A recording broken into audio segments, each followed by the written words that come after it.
detective sergeant. You're assigned the burglary detail. In the past 2 months, a thief has broken into 18 markets. There's no lead to his whereabouts, no clue to his identity. Your job? Get him.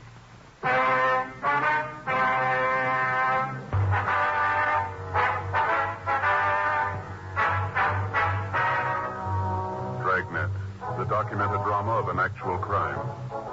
For the next 30 minutes, in cooperation with the Los Angeles Police Department, you will travel step by step on the side of the law through an actual case transcribed from official police files. From beginning to end, from crime to punishment, Dragnet is the story of your police force in action.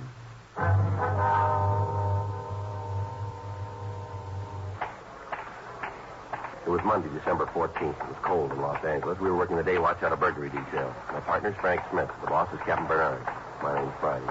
We were on our way out of the office, and it was 8:05 a.m. when we got to Georgia Street Juvenile Bureau. Sergeant Lindsay Simmons' office. Yeah? Oh, did you give it to him? Uh-huh. Yeah. Oh, what'd he say? Yeah. When'd he come back? Uh-huh. Well, did he have it for you? Yeah. Well, that'll teach you not to go that route anymore. All right, Patrick. Tell the sergeant to call me when he gets back. Right. All right, Friday Smith. All right, Lindsay. Morning, Sergeant. Just talking to Gene Patrick over at Highland Park. You know him? Yeah, I met him a couple of times. Picked up a youngster a couple of days ago on suspicion of burglary. Brought him into the office, and Patrick talked to him. Yeah. Well, he finally bought it that the kid didn't have anything to do with the theft. He told him to go home. Uh-huh. Kid told Gene he didn't have the money to get home, so Gene gave him 20 cents. Kid swore he'd come in and pay it back. Did he? Yeah, he came in this morning, gave Patrick 2 dimes. Told him thanks for believing the story. Mm-hmm. Then Patrick got the kicker. Kid really did break into a house last night to get the money. Well, what's Patrick got to say about that? Says the kid's honest in a sort of way. He did pay him back. Well, where's the youngster now? Got him over Highland Park Juvenile. I better call Gene. Maybe I can give him a hand. I got a couple of streetcar tokens I won't be using. Might like to have them. Oh, hold it. If I was you, I don't think I'd bring it up to him for a couple of days. Well, what can I do for you, two? Well, Lindsay, we've been working on a string of burglaries. You maybe got the word on them. Well, I don't think so. What's the story? Bunch of store burglaries. Papers are tagged them. The milk bottle job. Oh, yeah. Seems Hartgrove was telling me something about him the other day. Where do we come in? Well, the way the jobs look, we've been thinking that maybe they belong in your department instead of ours. How you figure that? First off, the milk thing. What do you mean? Every job he's pulled, we found an empty milk bottle on the counter. Okay, what's that prove? Well, milk and kids go together. Sure, so do milk and ulcers. Maybe your thief's got the bull horrors when he gets into the store. No, Lindsay, there's another thing. The way he prowls the places. All he takes is petty cash. Just a couple of bucks outside. Candy, cigarettes, nothing big. Some of the places he's gone into, you could open the safe with a pocket knife, and he hasn't even made a move toward him. Maybe he's a kleptomaniac. Got a lot of them on the books. Maybe that's the way he gets his kick. Oh, it's a nice try, Lindsay. If you know anybody that can climb through a 14 by 10-inch hole, you trot him up and we'll talk to him. Okay, I haven't got the names on my desk, but you take a trip to Santa Anita, you'll meet a lot of them. Jockeys. You guys know we'll go along with you on this thing, anything we can do, but until we're sure that there's a juvenile involved, there's nothing we can do. Anything turns up, we'll be sure to turn it over to you. Now, look, we're not trying to palm this thing off on you, Lindsay. We've had the stats office make so many runs on small adults that the cards are wearing out.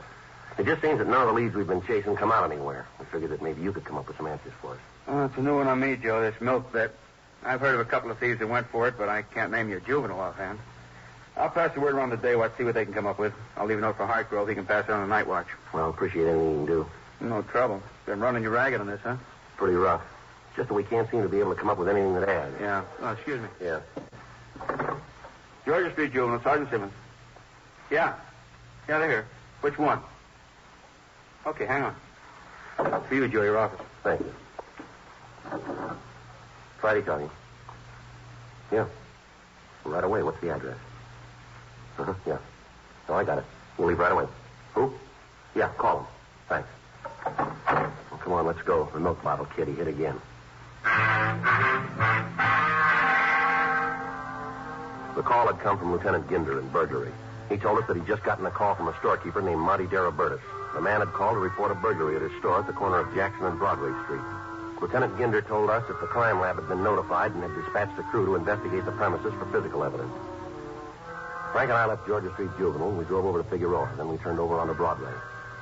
The store that had been broken into was a small Italian delicatessen on the southeast corner. By the time we got there, the crime lab crew had already arrived and was winding up their investigation. We walked into the place, and we met with Ray Pinker. Hi, Joe. Frank. Ray. Hi, Ray. How's it going? Usual thing. Bottle of milk on the counter. You want to check it over? Yeah. Come on back here. Thief made his entrance back here, at the rear of the store.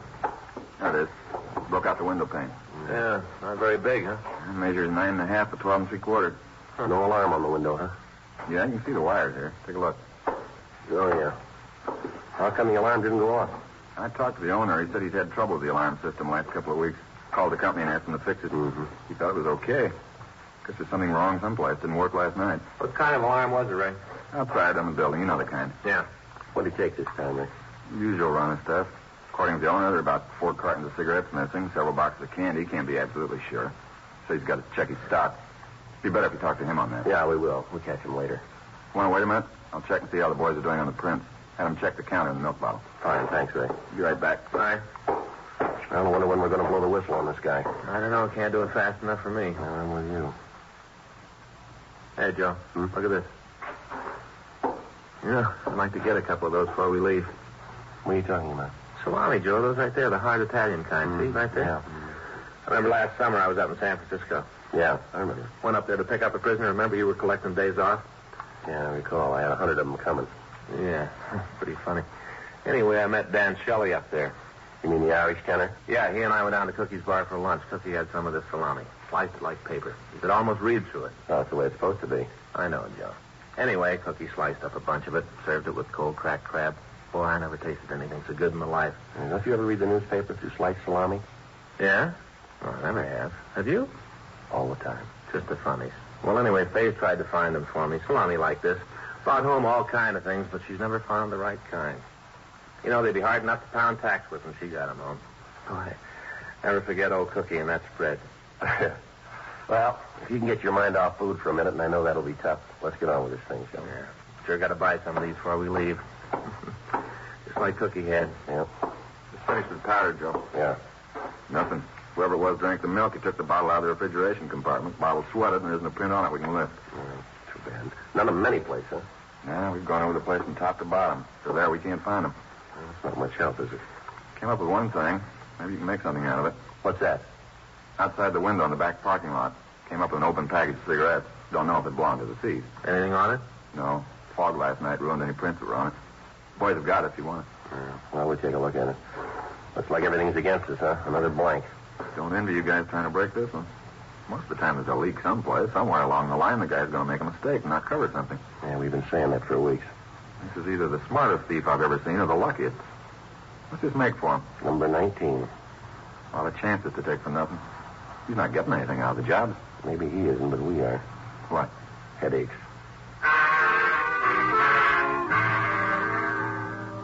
9:38 a.m. We talked to the victim. He told us that as near as he could figure, there was approximately $4 stolen from the store. He went on to say that he'd ascertained that 5 cartons of cigarettes and several boxes of candy bars were taken. He was unable to tell us if any other merchandise was taken until he'd made a complete inventory. He went on to tell us that there was over $600 in the safe, but that as far as he could tell, there'd been no attempt to break into it. We made a canvass of the neighborhood and talked with the neighbors. None of them recalled having seen any suspicious people in the neighborhood the night before. None of them had seen any suspicious automobiles in the area. The one thing that was apparent was that the thief was working in a definite pattern. He worked only on Friday and Saturday nights, always between 8 p.m. and 12 midnight. Frank and I met with Captain Bernard, and it was decided that we would maintain a rolling stakeout in the area in which the suspect operated. 4 other cars from Metro Reserves were assigned to work with us. For the next 5 nights, we worked without result. It was slow and tedious, but considering the lack of information on the thief, it was the only way we had left. We had to be on or near the scene when the thief struck again. Saturday night, December 19th, Frank and I met and drove out to the area. The streets were crowded with early Christmas shoppers. I'll sure be glad when it's over. Why? What's the matter? How many rooms in your apartment, Joe? 3. You know that. You've been there. Yeah. Well, that won't be enough room. What are you talking about? Faye? What's Faye got to do with this? Hack, Joe. Real hack. Why? What's the matter? I got up this morning. I felt great. Faye's got breakfast on the table. All nice. A couple eggs, little pig sausages. Nice, you know. Yeah. I come down to the table. She's got the food on, and I hit her with it. What, the food? No, Joe. I hit her with what I'm about to tell her. I tell her I'm going to have to work tonight. You worked every night this week. What's wrong with that? Well, that's the way I figure it, so I got a way out. You have, huh? Today is Faye's birthday. Well, you didn't tell me. It's not good to tell people, Joe. Oh, it isn't? No. Faye's over 30. Yeah. I kind of figured that. Don't you get it? I'm sorry, pal. You left me a couple of blocks back on this one. Look, I may never catch up. Faye's over 30, Joe. She's getting to the point where she's taken off years, see? How can you give a person a last birthday present? Yeah. I'd tell you about it if you're going to give her a present. Only now instead of 30, she's 29. You understand? Well, to be perfectly honest with you, no. But as long as you do, it's perfectly all right with me. Yeah. What about this morning? Well, I told her I was going to have to go to work. I got this present for her. Brand new deep fat fryer. Real good. What? All wrapped up. Deep fat fryer. All wrapped up with ribbon. Beautiful. Shiny. Beautiful. So you gave it to her. Did it do any good? Not a pound. You know what she does with it? Well, at this point, I wouldn't even want to guess. I'm serious, Joe. This may mean the end of my home. Go ahead. She doesn't even open it. Just puts it in the closet on the back porch. Doesn't even pull the paper apart to peek at what's in it. Real mad, Joe. You may not let me back in the house tonight. Well, you can apologize when you get home. I don't know, Joe. Faye's pretty sore. Didn't even open the present. Not Wait a even minute. a peek, huh? Listen. Yeah. Tell where it's coming from? Yeah, sounds like up on 7th. Come on. Yeah, right here. Pull up. Come on. I'll take the front. All right.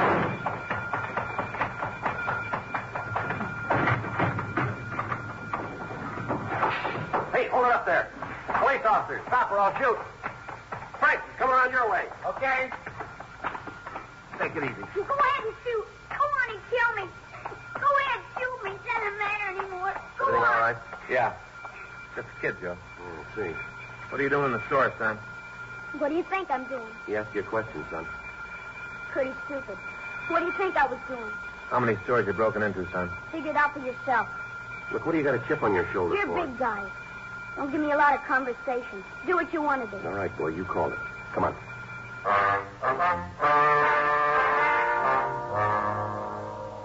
11:50 p.m. We called the office and told them that we had a subject in custody and that we were taking him to Georgia Street Juvenile Bureau.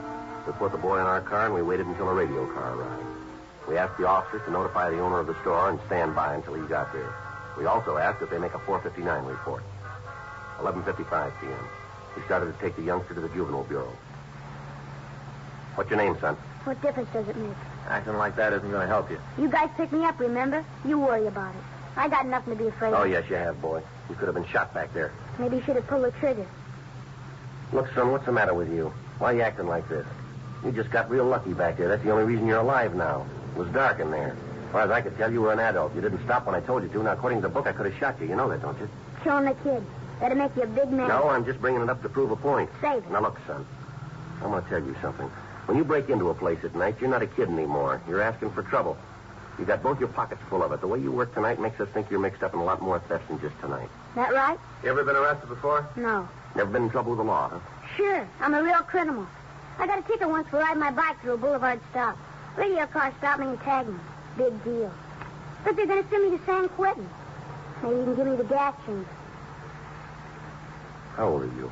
What difference does that make? How old are you? You figure it. All right, you look like you're about 11 to me. That's what everybody thinks. I'll be 15 my next birthday. Don't kid us, son. It's the truth. 15. That's what I'll be. 15. When were you born? 1939, November 2nd. You're small for your age, aren't you? Why do you say that? Aren't you? It's got nothing to do with it. Nothing at all. I can do anything any other kid can do. Anything. Don't you forget that. What's the matter with you? Is that a sore point with you? Huh? Your size, is that a sore point? There's nothing wrong with my size. Doctor says that I'm all right. Just that some people aren't meant to be as big as others, that's all. There's nothing wrong with me. Now, come on, son. What's your name? Now, look, you know we're going to find out. How are you going to find out? We will. Now, why don't you save us all a lot of time and tell us the truth here? Be better if you did. If I do tell you. You going to put it in the papers? What? I tell you, there are going to be a lot of reporters around. My name's going to get in the papers? Not from us. Can't tell you then. You mean if there's no reporters around, you aren't going to tell us your name? Is that it? That's the way it is. It's kind of funny, isn't it? Maybe that's the way it looks to you. Where do you live? Can't tell you that either. But you got things all wrong, son. It isn't what you want to tell us. That's got nothing to do with it. You're going to tell us what we want to know sooner or later. Where are we going? Georgia Street. That's where the jail is. Why do you ask that? Because I want to know. Yeah, there's a jail there. Reporters? What? There are going to be reporters there. What is this thing with reporters and you? What's this all about? Reporters put your name in the papers, don't they? Sometimes. Well, you get the reporters all lined up. You get them from all the papers. You have them there, and I'll tell you all about it, the whole story. You just get the reporters and the photographers. Be sure about them, because I want some pictures, too. Well, look, let me get this straight. What? You say you aren't going to give us any information without the press being there. Is that right? That's the way it's going to be. Well, you got it wrong, boy. What? Doesn't make any difference who's there. You're going to come around. Yeah. We'll find out.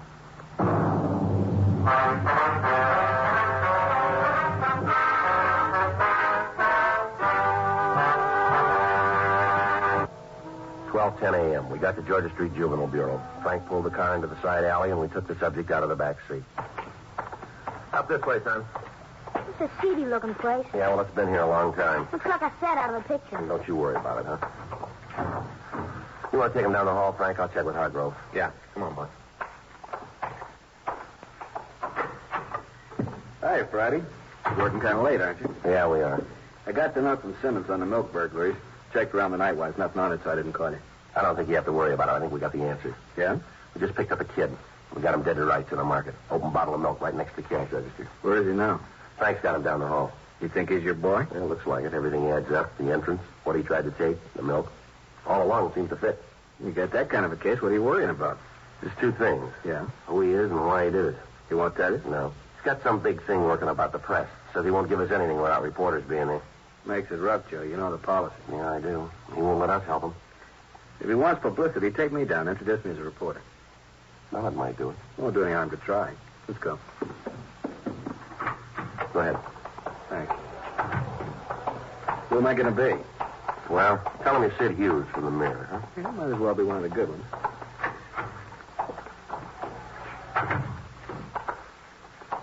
Son, you wanted to talk to somebody from the papers. It's against the policy, but we swung it for you. This is Sid Hughes from the Mirror. Hi. You the fellow that held that guy on the phone in Baltimore? Yeah. Great. I read all about it. You gonna write me up like that? I hope not, son. There were 2 men killed in that operation. I read all the stories. Everybody did. That's how I mean for you to write me up. With a picture. What makes you think you got it coming? You break into one store and try to steal a couple of cartons of cigarettes, that doesn't make the first page. One store? I got into 19 of them. 19 before they caught me. That's important, isn't it? That's a story. I don't know, might be. A couple of things we better get straightened out here. First off, what's your name? Better get your notebook out. Be able to take all this down. Don't worry about it, son. You just answer the questions. I'll get it. Yeah. Okay. My name's Elroy Graham. That's ELROYGRAHAM. Yeah. How old are you? I told you once, almost 15. You said you'd broken into 19 stores. Is that right? Yeah, 19. Might have made it more, but something went wrong tonight. Had trouble with the burglar alarm. Thought I'd turned it off. Bad mistake. He's still working if it wasn't for that. Guess it only takes one, though, huh, Mr. Hughes? Yeah, I guess so. You want to tell us why you did it? What? You had to have a reason for committing these robberies. You want to tell us what it was? Sure. Good reason. Real good. All right, tell us. Well, you see, I always had trouble at school. Never seemed to quite make it. All the guys liked me. They all did. All the girls do, too. Got girls calling me almost every night asking me to take them to dances, stuff like that. I don't go much for stuff like that. You can understand, can't you, Mr. Hughes? Go ahead, Elroy. Well, they wanted me for all the teams, football, basketball. All the time asking me to play. But I figure if you want to get ahead in the world, you got to have an aim. Someplace where you want to get. Figure out that. Work for it, and you're going to get there. Don't you find that true, Mr. Hughes? Go ahead. That's the way it was with me. All the time turned down offers to be on some team.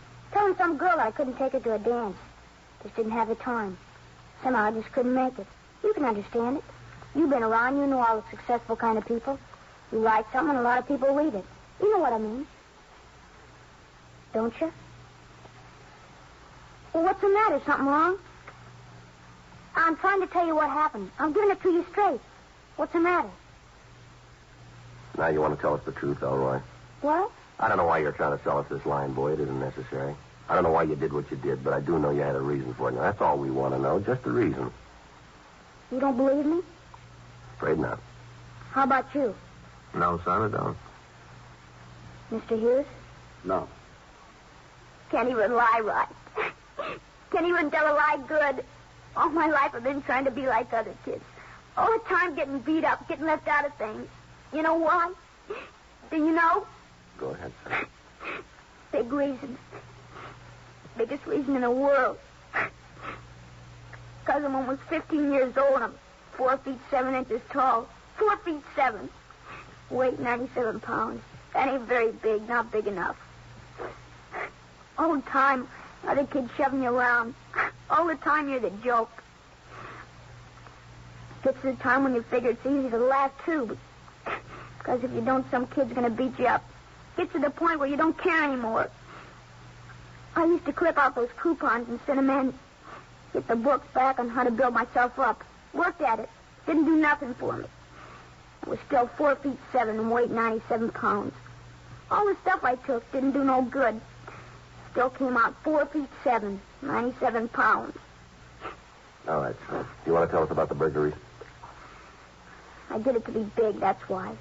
I had the things other people wanted, cigarettes, candy, the other things kids wanted. I had all that stuff that the other kids wanted. Made me important. Don't you see that? You gotta understand it, Mr. Hughes. That's why I wanted my picture in the papers. That's why I wanted the story. So the kids would know that I'd done something big. So they know. All right, son. It's going to be all right here. No, it isn't. Like everything else I tried to do, I loused it up. I didn't mean to steal, but it was the only thing to do. The only way I had. Now, wasn't there some other? No. No, there wasn't. All the time the other kids laughing. All the time talking. I just couldn't stand it anymore. I just couldn't. Here you go. Thanks. You can understand it, can't you? It makes sense. What's that, son? Wasn't so much the kids saying I was little. Yeah. But I didn't want them to think I was small.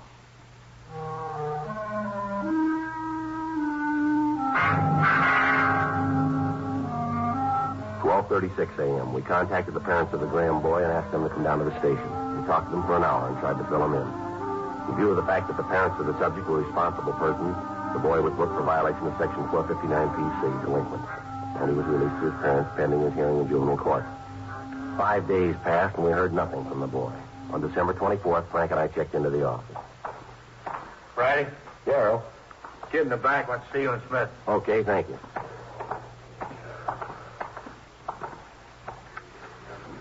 Hi, Mr. Friday. Oh, well, Roy, what can we do for you? Well, I guess you think it's kind of funny. What's that? I want to tell you that I sure think it's good what you did for me. Helped me with that burglary thing the other night. Well, it isn't over yet, son. The court still has to make a decision on it. Yeah. But what you did to make me feel better. As far as I'm concerned, whatever the judge decides, I'll go along with it. I had a long talk with my folks. So we got it all talked out. All the way talked out. Well, that's good, son. We're glad of it, son. Maybe you guys won't like it.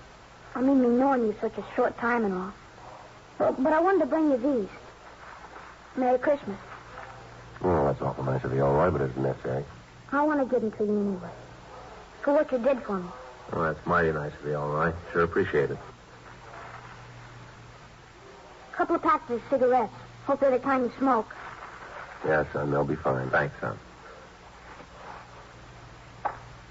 Well, you guys around, huh? Yeah, sure, son. Just one more thing, Sergeant. Yeah, son? Just thought you'd like to know. Yeah, what's that? I didn't steal those.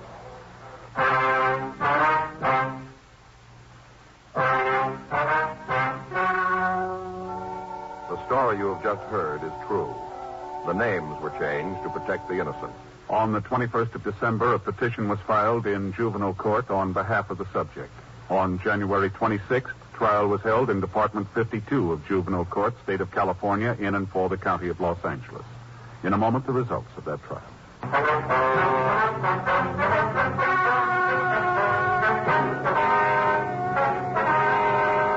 Elroy Merton Graham appeared before the juvenile court where he admitted the alleged burglaries. At this time, under the counsel of the judge of the juvenile court, the subject was placed under the care of the probation department for a period of 3 years, with the provision that his parents take him to a competent psychiatrist.